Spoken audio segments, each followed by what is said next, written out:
आपको स्वागत है हमारे चैनल पंकज ऑफिशियल 24 में। यह एक सत्य घटना पर आधारित एक अमीर परिवार की कहानी है। इसमें 5 सदस्य होते हैं: पति, पत्नी, 2 बेटे और 1 बेटी होती है। दोनों बेटे 12th क्लास में पढ़ाई कर रहे होते हैं। जो बेटी होती है 14 साल की, वो 8th क्लास में पढ़ाई कर रही होती है। इस 5 सदस्य के अलावा उस परिवार में एक नौकर को रखा जाता है। इसका नाम मोहित, उम्र 30 साल होता है। हर एक छोटे बड़े काम को करने के लिए रखा जाता है उस नौकर को। होता ये है कि जो बच्ची होती है वो भी नासमझ होती है। कभी कभी उस नौकर से चोरी छिपे मोबाइल देखने के लिए मोबाइल मांगा करती है। नौकर उस बच्ची को मासूमियत को देखकर चोरी छिपे मोबाइल दे दिया करता है। इस सिलसिला चलता रहता है। एक दिन की बात है, जब बच्ची कहीं पार्टी में परिवार के साथ जाने वाली होती है तो स्कर्ट और टॉप पहनकर उस नौकर के पास आती है सज धज कर, और कहती है, अंकल जी देखिए तो मैं कैसी लग रही हूँ। ये बात बच्ची कहती है तो नौकर उसकी तरफ देखता है और देखते रह जाता है, घूरते रह जाता है, क्योंकि वो बहुत खूबसूरत थी और चूँकि कहीं पार्टी में जाना रहा था इसलिए, और वो सज धज के बहुत क्यूट लग रही थी, बहुत अच्छी लग रही थी। ये सब देखकर उस नौकर को उस बच्ची के प्रति मन में हवस जग जाता है। उसके बाद से उस बच्ची के प्रति वो रात भर सोता है और नए नए तरकीब सोचता है किस तरह उस बच्ची को अपने हवस के शिकंजे में जकड़ ले। लेकिन उसको कुछ सोचता नहीं है, क्योंकि उसको डर रहता है कहीं बच्ची के साथ कुछ कहे बोले तो अपने कहीं परिवार वालों को ना बता दे।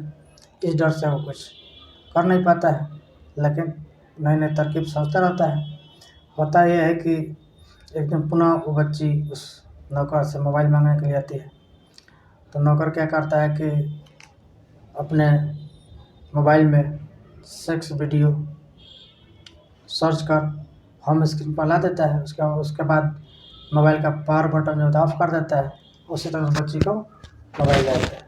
जब बच्ची मोबाइल लेकर जाती है अपने रूम में, और जैसे ही पावर बटन ऑन करती है तो होम स्क्रीन पर सामने पोर्न वीडियो को देखती है, जो उसके लिए अपने जीवन में पहली बार आता है। क्या ऐसे भी हो सकता है? तो जब वीडियो को देखती है तो देखते रह जाती है, और देखते देखते देखते देखते वो लगातार 2-3 घंटा वही वीडियो देखते रह जाती है, अनेकों पोर्न वीडियो। क्योंकि हमेशा की तरह होता है कि 10 मिनट, 15 मिनट, आधा घंटा में पुनः मोबाइल वापस दे देती है। लेकिन संयोग ऐसा रहता है जिसके परिवार वाले उस दिन कहीं गए हुए रहते हैं, और नौकर भी चूँकि उसका ही चाल होता है तो मोबाइल मांगता नहीं है। तो बच्ची 2 घंटे तक लगभग मोबाइल में वो पोर्न वीडियो देखते रह जाती है। उसके बाद पुनः मोबाइल दे देती है। यह सिलसिला 2-3 दिन तक चलता है। पुनः मोबाइल मांगती है वो बच्ची, और ये जो नौकर होता है वही गतिविधि कर पुनः उसको होम स्क्रीन पे सर्च कर पोर्न वीडियो दे देता है ऑफ करके। पुनः वो जो बेटी होती है, जो बच्ची होती है, वो पुनः वही वीडियो देखती है। उसके बाद एक दिन उस नौकर को सोचता है कि क्यों ना उस बच्ची से पूछा जाए। तो बच्ची से पूछता है, एक बात बता, तुम मोबाइल में क्या देखती हो मोबाइल लेकर मेरा? तो बच्ची शर्मा जाती है, कुछ नहीं कहती है, और धीरे से बोलती है, क्या देखती हैं? वीडियो देखती हैं, यूट्यूब चलाती हैं।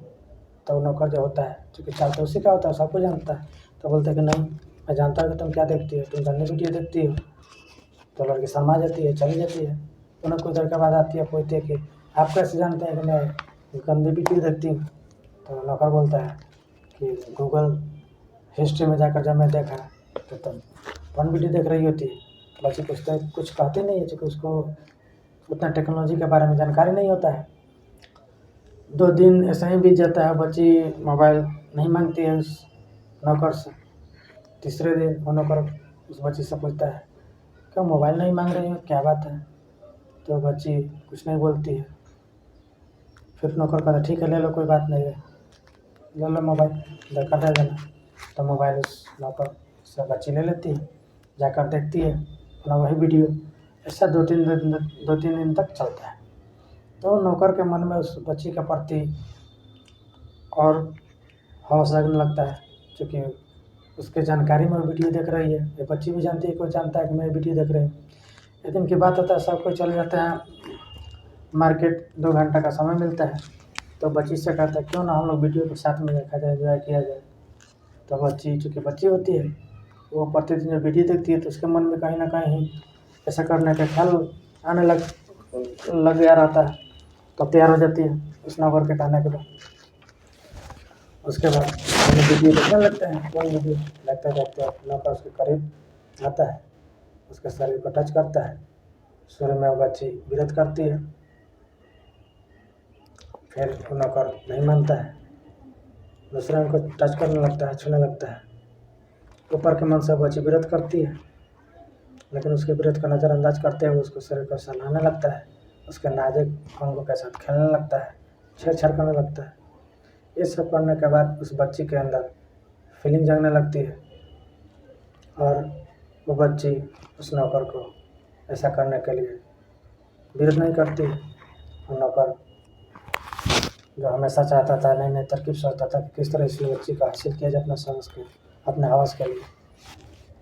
वो नौकर आज खुश था, उस बच्ची को हर एक अंग को छू रहा था, सहला रहा था और बच्ची अचेत अवस्था में पूरी तरह लेटी हुई थी। धीरे धीरे दोनों निर्वस्त्र हो जाते हैं, नंगे हो जाते हैं और वही होता है जो नहीं होना चाहिए। और उस बच्ची के साथ वो नौकर गलत कर बैठता है। उस बच्ची को थोड़ा दर्द भी होता है, किस तरह दर्द को सहती है, चूँकि गलती की रहती है तो घर अपने माता पिता को बता नहीं पाती है। ऐसा फिर 2 दिन के बाद उन लोगों को समय मिलता है, मौका मिलता है, फिर वही काम करते हैं। 2-4 बार ऐसा होने के बाद उस बच्ची को भी आदत पड़ जाता है, अच्छा लगता है, मज़ा आता है। तब जब हम लोग अब इसके बाद जब भी उन लोगों का मन करता है, बच्ची अपने स्कूल से किसी न किसी बहाने ड्रॉप कर देती है, माता पिता से कहकर। उस दिन वो घर पे ही रह जाती है, उसके माता पिता भी इस बात को इग्नोर कर देते हैं। यह सिलसिला चलते रहता है और नौकर और बच्ची लगभग साल 2 साल इसी तरह एंजॉय करता रहता है। लेकिन कहा जाता है ना कि पाप ज़्यादा दिन तक टिकता नहीं है। जब पाप का घड़ा भर जाता है तो एक न एक दिन तो उसका फूटना ही है, होता यही है। एक दिन इसी तरह किसी न किसी बहाने वो बच्ची का स्कूल ड्रॉप कर देती है, घर पे रहती है, अपना उस नौकर के साथ एंजॉय कर रही होती है। तो किसी कारणवश उसके जो पिता होते हैं अचानक घर आते हैं। जैसे वो रूम में एंट्री करते हैं तो उस नौकर को अपने बेटी को पूरी तरह निर्वस्त्र एक दूसरे के बाहों में लिपटे हुए देखते हैं। आपातजनक स्थिति में यह देखकर उस पिता को पारा चढ़ जाता है और वो पिता होते हैं, वो ना इधर देखते हैं ना उधर देखते हैं, ना देखते हैं ना ताव देखते हैं। आसपास देखते हैं कोई वस्तु दिखाई दे रहा है कि नहीं दे रहा है। उसके बाद उनको एक मोटा सा लठ दिखाई देता है जो लकड़ी का होता है, डंडा। लगातार उस डंडे से 4-5 बार करते हैं उस नौकर के सर पे। नौकर वहीं पे गिर जाता है, बेहोश हो जाता है। उसके बाद पुनः वो जो लड़की के पिता होते हैं वो पुनः कहीं से बड़ा सा पत्थर लाते हैं, उसके सर पे दे मारते हैं। उस पत्थर के लगने के बाद उस नौकर को वहीं पे मौत हो जाती है। उसके बाद कुछ देर के बाद जब उसको आभास होता है कि ये क्या होगा, मैंने तो हत्या कर दी है, होना मुझे जेल जाना पड़ जाए।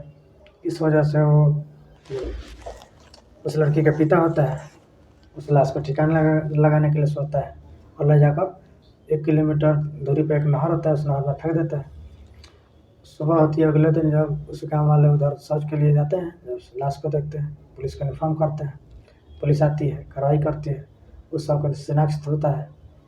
उसके बाद जांच पड़ताल में पता चलता है कि एक नौकर है जो एक बैंक एम्प्लॉय के यहाँ काम करता था।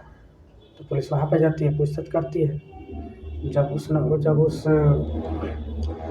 लड़की के पिता से पुलिस सख्ती से पेश आती है तो टूट जाता है और कहता है कि हाँ ऐसा ऐसा घटना है। पूरे घटना को विस्तार से बताता है और कहता है कि हत्या मैंने की है। पुलिस उस व्यक्ति को वहीं पर अरेस्ट करता है और अरेस्ट करके जेल भेज देता है।